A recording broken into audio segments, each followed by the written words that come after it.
Praise the lord. ఈరోజు మీకోసం జవముగల దేవుని మాట 42వ కీర్తన 1వ చరణము. దుప్పి నీటి వాగులు కొరకు ఆశపడినట్లు దేవా నీ కొరకు నా ప్రాణము ఆశపడుచున్నది. జీవితంలో మన ఆశలను అడియాశలు చేసేవారు, మన ఆశలపై నీళ్లు చల్లేవారు చాలామంది తారసపడతారు.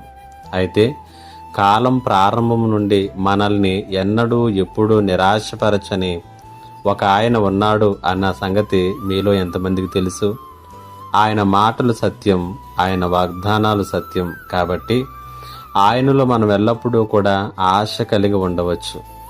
ఆయనలో ఇప్పటికీ కూడా ఆశలు కలిగి ఉండలేనటువంటి సమయాలంటూ కూడా ఏమీ లేవు.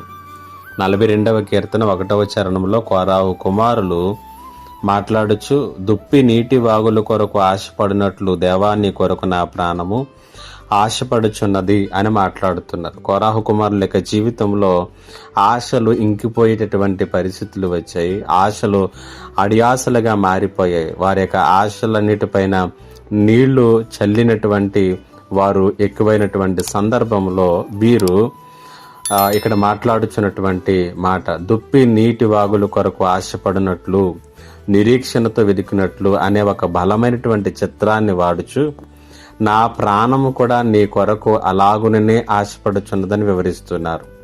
కాబట్టి ఈ మాటలు వింటున్నటువంటి నీ జీవితంలో కూడా ఆశలు ఇంకిపోయిన స్థితిలో ఒకవేళ ఉన్నావేమో.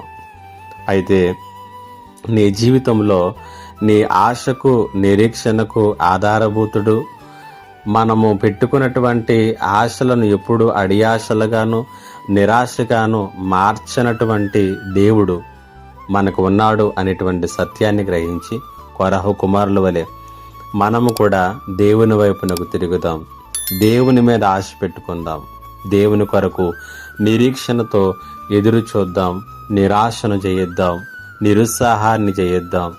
ఆశలతో ముందుకు కొనసాగుదాం. ఆశీర్వాదకరమైనటువంటి జీవితాన్ని పొందుకుందాం. పరిశుద్ధాత్మ దేవుడు ఈ మాటల చేత మిమ్మల్ని బలపరచునుగాక. ఆమెన్. ప్రార్థన. మా గొప్ప దేవుడైన తండ్రి, నీకు వందనాలు.